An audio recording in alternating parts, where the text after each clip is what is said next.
বকখালি। বকখালি পশ্চিমবঙ্গের একমাত্র সাদা বালির বীজ বকখালি। দীঘা এবং পুরীর পাশাপাশি ইদানিং বকখালি যাওয়ার প্রবণতাও বেড়েছে প্রতিটা ভ্রমণপ্রেমী বা সমুদ্রপ্রেমী লোকের কাছে। এছাড়াও সস্তায় ভ্রমণের জন্য একটি বেস্ট প্লেস হলো এই বকখালি। তার সাথে তো রয়েছে টাটকা মাছ ভাজা। তো সেই বকখালিতে আসতে গেলে কয়দিনের প্ল্যান, কীরকম খরচ, কোথায় থাকবেন, কি দেখবেন, কি খাবেন, এ টু জেড ইনফরমেশনগুলোকে একটি ফ্রেমে বন্দি করে তুলে ধরলাম এই ভিডিওতে। আজকের ভিডিওটা সম্পূর্ণ হবে একটি ট্যুর গাইড সম্পর্কিত, যেটি হবে বকখালি সম্পর্কে 2 দিন 1 রাতের। তো চলুন ভিডিওটা শুরু করি। তো প্রথমে বলি কিভাবে যাবেন। বকখালিতে যাওয়ার জন্য 2টো অপশন আছে। একটি হলো আপনাদের বাসে যেতে পারেন, আরেকটি হলো ট্রেনে যেতে পারেন।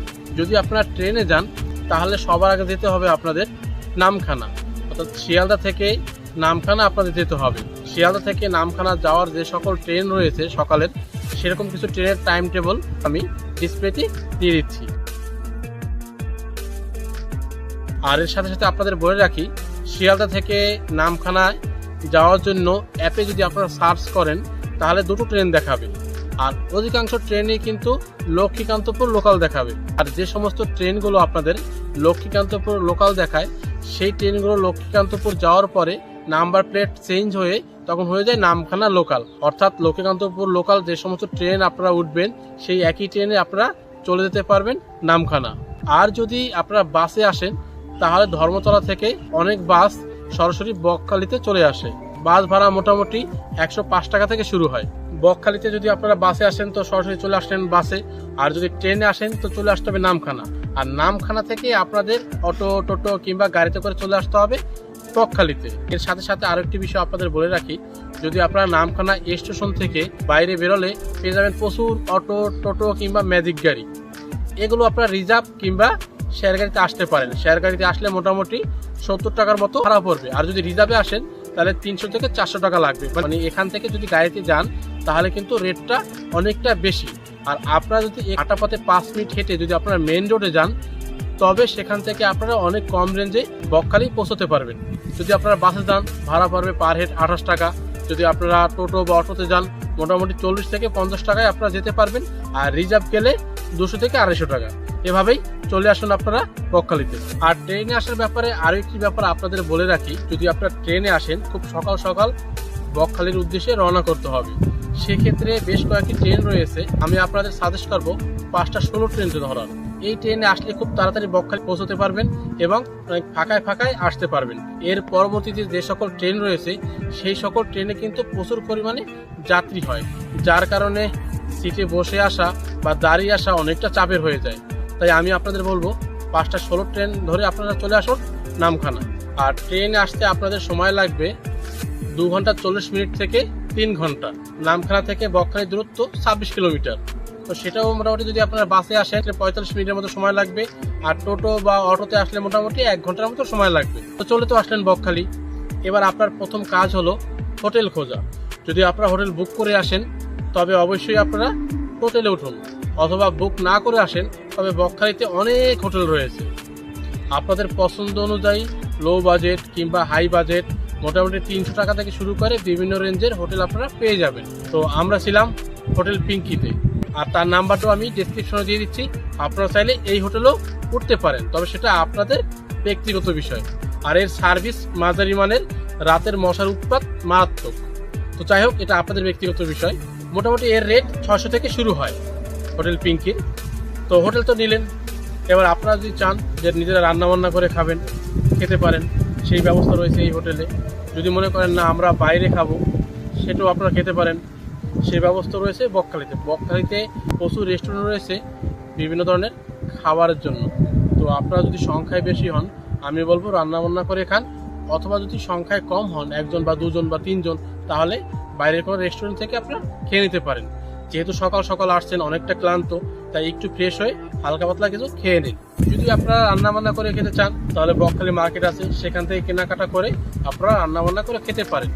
তো খাবারের প্রসঙ্গ হলো এই। আর এখানে যে খাবারের লিস্টটা রয়েছে সেটি আমি আপনাদের ডিসপ্লেতে দিয়ে দিচ্ছি। হোটেল চেক ইন করে খাওয়া দাওয়ার পর্ব মিটিয়ে এবার হোটেলের রুমে এসে সম্পূর্ণ ফ্রেশ হয়ে নিন। ফ্রেশ হয়ে এবার বেরিয়ে পড়ুন সমুদ্র স্নানের উদ্দেশ্যে। বকখালি সি বিচটা অনেকটা দূরে, মোটামুটি অনেকটা সময় আপনাদের হেঁটে যেতে হবে। তো আপনারা হেঁটে হেঁটে আপনাদের মতো করে আপনারা গেলেন এবং সমুদ্র আপনাদের মন ভরে স্নান করে নিন। আপনাদের সময় অনুযায়ী আপনারা স্নান করে নিতে পারেন। আর আরও একটি ব্যাপার বলে রাখি, এখানে কিন্তু ফটো তোলার ব্যবস্থা রয়েছে, বিভিন্ন ক্যামেরাম্যান দ্বারা এখানে আপনারা ফটো তুলতে পারেন। সেই ক্ষেত্রে চার্জ 30 টাকা থেকে শুরু হয়।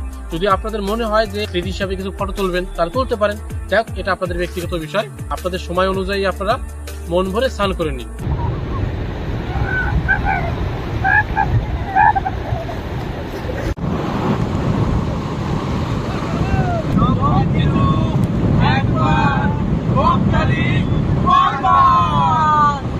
রুমে চলে আসুন, রুমে এসে ফ্রেশ হন। তো এর ফাঁকে আরেকটি ব্যাপার বলে রাখি, আপনারা যদি আপনাদের হোটেলে আসতে চান সমুদ্র বীচ থেকে টোটোতে, সেক্ষেত্রে কিন্তু 5 থেকে 10 টাকা ভাড়া পড়বে। আপনারা হেঁটেও আসতে পারেন সমুদ্র বীচ থেকে হোটেলে, কিংবা টোটোতেও আসতে পারেন আপনাদের সুবিধা অনুযায়ী। যাই হোক, হোটেলে এসে আপনারা সম্পূর্ণ ফ্রেশ হয়ে নিন। আপনাদের মোটামুটি দেখবেন দুপুর হয়ে গেছে। আপনাদের নিজের রান্না করা থাকলে রান্না করা, কিংবা বাইরের রেস্টুরেন্ট থেকে আপনাদের পছন্দ অনুযায়ী আপনারা খেয়ে নিন। খাবার দাবার শেষ করে এরপর পুনরায় আবার চলে আসেন হোটেলে। হোটেলে এসে একটু রেস্ট নিয়ে নিন। এরপর আপনারা বেরিয়ে পড়ুন বকখালির বিচ মার্কেটের উদ্দেশ্যে। বিচ মার্কেটটা সন্ধ্যাবেলা সেজে ওঠে খুব দারুণভাবে। এখানে আপনারা ঘোরাঘুরি করুন, কিছু কেনাকাটা করতে পারেন, কিছু খাওয়া দাওয়া করতে পারেন। আপনাদের সময় অনুযায়ী আপনারা চারিদিকটা ঘুরুন, দেখুন, আনন্দ করুন।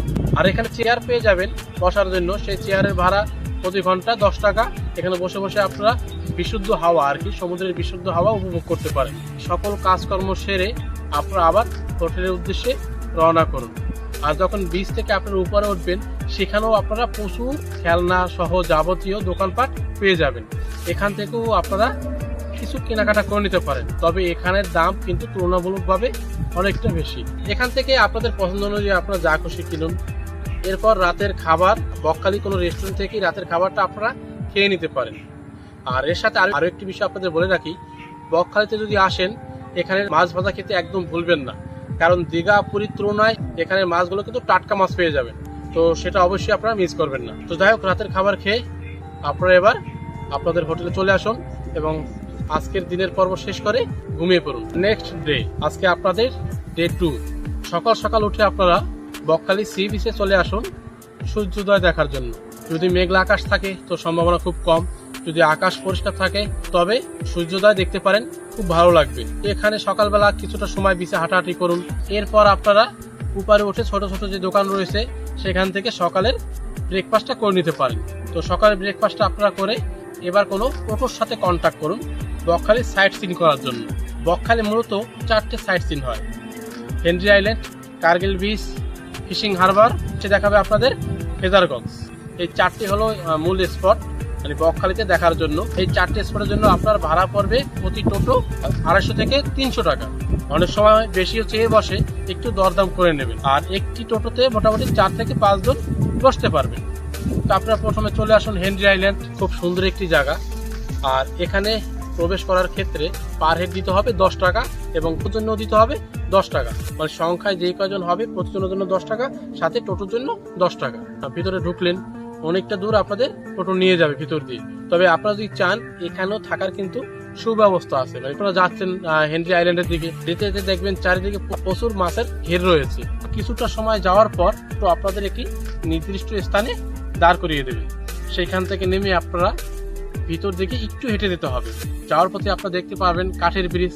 আপনারা চাইলে এখানে কিছু ফটোশুট করে নিতে পারেন এবং সামনে পাবেন সুন্দর রাস্তা, দুধারে বিভিন্ন ধরনের গাছ, যেটি আপনার মনকে সতেজ করে তুলবে। অসাধারণ একটি পরিবেশ, সাথে তো পাখির আওয়াজ তো থাকবেই, আর এর সাথে সাথে সমুদ্রের গর্জন, সব মিলিয়ে একটি মায়াবী পরিবেশ আপনারা অনুভব করতে পারবেন। তো হেনরি আইল্যান্ডে আসেন, এখানে কিছুটা সময় কাটিয়ে পুনরায় আবার টোটোর কাছে চলে আসুন। এবার টোটোতে করে চলে আসুন আপনারা পরবর্তীতে 3টি স্পট রয়েছে, সবগুলি পাশাপাশি: fishing harbour, Kargil beach, Fraserganj. এগুলো একসাথে দেখিনি। এটা দেখতে আপনাদের বেশি একটা সময় লাগবে না, কারণ এখানে দেখার মতো তেমন কিছুই নেই। ফিশিং হারবারে যেখানে সমুদ্র থেকে মাছ নিয়ে আসে, মাছ তোলা এবং মাছগুলো প্যাকিং করা, এ সকল কিছু আপনারা দেখতে পাবেন। তবে এখান থেকে আপনারা চাইলে বোট ভাড়া করে সমুদ্রে ঘুরতে যেতে পারেন। তো সেক্ষেত্রে বোটের যে লোক থাকবে তার সাথে আপনাদের দর কষাকষি করে নিতে হবে। 800-1000 টাকা বিভিন্ন ধরনের দাম ওরা বলবে। আপনার যদি যাওয়ার ইচ্ছা থাকে পছন্দ অনুযায়ী দরদাম করে আপনারা সমুদ্রে ঘুরে আসতে পারেন। ওখান থেকে নিয়ে আসবে কার্গিল বিচ। এই জায়গাটা খুব সুন্দর, এখানে কিছুটা সময় কাটান। আর এখান থেকে আপনারা মৌসুমী আইল্যান্ডটা দেখতে পাবেন। তো এখানে কিছুটা সময় কাটিয়ে কিছু ফটোশুট করে এরপর চলে আসুন ফ্রেজারগঞ্জে। এখানেও দেখার মতো তেমন কিছু পাবেন না, শুধুমাত্র ব্রিটিশদের একটি বাংলো রয়েছে ধ্বংসাবশেষ, তার কিছু অংশ আপনারা এখানে দেখতে পাবেন। যাই হোক, আপনাদের সময় অনুযায়ী আপনারা ঘুরে চলে আসেন পুনরায় বকখালিতে। আর এই সকল সাইট সিন করতে আপনাদের 2 থেকে 3 ঘন্টা সময় লাগবে। আমরা শুধুমাত্র হেনরি আইল্যান্ড গিয়েছিলাম, আর বাকি 3টে স্পট যাইনি, যেহেতু বাকি 3টে স্পট আমাদের ভালো লাগেনি। আর বাকি 3টে স্পট যাওয়া হয়নি, শুধুমাত্র হেনরি আইল্যান্ড থেকে আমরা ঘুরে আসছি। আর আমাদের টোটো ভাড়া পড়ছিল তখন 200 টাকা। তো যাই হোক, আপনারা ঘুরে বকখালিতে চলে আসলেন। বকখালিতে এসে ফ্রেশ হয়ে নিন। আবার ফ্রেশ হয়ে এবার চলে আসুন রেস্টুরেন্টে। সেখানে হালকা পাতলা আবার কিছু খেয়ে নিন, কারণ আপনাদের আজকে ট্রেন ধরতে হবে, আজকে আপনাদের বাড়ি ফিরতে হবে। তো সেই অনুযায়ী আপনাদের সময়টা মেনটেন করুন। হালকা পাতলা কিছু খাওয়া দাওয়ার পর হোটেলে এসে ফ্রেশ হয়ে পুনরায় চলে যান বকখালি সি বিচে। আজকেও আপনারা স্নান করুন আপনাদের মন ভরে। আপনাদের সময় অনুযায়ী আপনারা স্নান করুন। স্নান করে পুনরায় আবার রুমে চলে আসুন ফ্রেশ হয়ে। এবার ব্যাগ ঠ্যাগ গুছিয়ে চলে আসুন বকখালি বাস স্ট্যান্ডে। বকখালি বাস স্ট্যান্ডের পাশেই রয়েছে প্রচুর রেস্টুরেন্ট, যেটা আগে আপনাদের বলেছিলাম। তো সেই সকল রেস্টুরেন্ট থেকে দুপুরের খাবার খেয়ে নিন। আপনাদের 3টা 3:30 বেজে যেতে পারে। আর খাওয়া দাওয়া করার পরে আপনারা বাসে উঠে রওনা করুন নামখানার উদ্দেশ্যে। এখানেও আপনারা টোটোতেও যেতে পারেন, বাসেও যেতে পারেন। ভাড়া ওই সেম, বাসে গেলে 28 টাকা পার হেড, টোটো গেলে 40 থেকে 50 টাকা। আবার কখনো কখনো 70 টাকাও চেয়ে বসবে। আর যদি রিজার্ভ যান 200 থেকে 300 টাকা। তো যাই হোক, আপনারা আপনাদের সুবিধা অনুযায়ী চলে আসুন নামখানা। নামখানা এসে ট্রেনের টিকিটটা কেটে নিন। ট্রেন ভাড়া কিন্তু আপনাদের পড়বে পার হেড 25 টাকা শিয়ালদা। মানে শিয়ালদা থেকে যখন আপনারা আসবেন তখনও পড়বে পার হেড 25 টাকা। আবার নামখানা থেকে যখন শিয়ালদা যাবেন তখনও পড়বে পার হেড 25 টাকা। তো ট্রেনের টিকিট আপনারা কেটে নিন এবং অপেক্ষা করুন আপনারা ট্রেনের জন্য। আর বলে রাখি, আপনাদের নামখানা থেকে শিয়ালদা আসার জন্য এবং শিয়ালদা থেকে আপনাদের বাড়ি ফেরার জন্য যে ট্রেনগুলো আপনাদের উপযুক্ত নামখানা থেকে, সেটা বিশেষ করে 4:30টা ট্রেন রয়েছে, 5:30টা ট্রেন রয়েছে, 7:30টা ট্রেন রয়েছে। মোটামুটি এই 3টে ট্রেন ধরে আসলে অনেকটা ফাঁকায় ফাঁকায় আপনারা আসতে পারবেন। এই হলো বকখালি ভ্রমণ গাইড 2 দিন 1 রাতের ট্যুর গাইড। তো আপনাদের দিয়ে দিলাম। তো এবার বলি খরচের বিষয়টা। শিয়ালদা থেকে আপনাদের খরচটা শুরু হবে। তো শিয়ালদা থেকে নামখানা ট্রেন ভাড়া হলো 25 টাকা। নামখানা থেকে বকখালির বাস ভাড়া হলো 30 টাকা। মানে 55 টাকায় আপনারা চলে আসতে পারবেন বকখালি।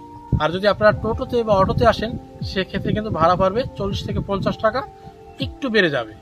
আর যদি বাসে আসেন তো বলেই দিলাম, আগেই বলেছি আপনাদের বাস ভাড়া 105 টাকা। তো আপনাদের সুবিধা অনুযায়ী আপনারা চলে আসতে পারেন বকখালিতে।